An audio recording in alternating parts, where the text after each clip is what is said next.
下肢步行訓練、復健、手杖。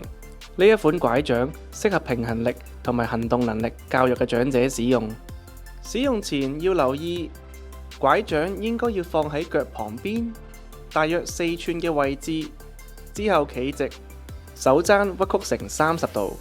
行平路嘅時候要注意，握住拐杖嘅手要先向前擺放，之後踏上壞腳，然後好腳跟上。同時亦要留意自己雙手擺放嘅地方，同時應該要企喺拐杖嘅另一邊。如果同時企喺左邊，同時嘅左手應該扶喺案主嘅上臂，右手應該傍住案主嘅腰部。使用拐杖要留意，腳爪應該有一邊會比較突出，突出嘅一邊要向外邊，如果唔係就好容易棘親。另外手柄要向後。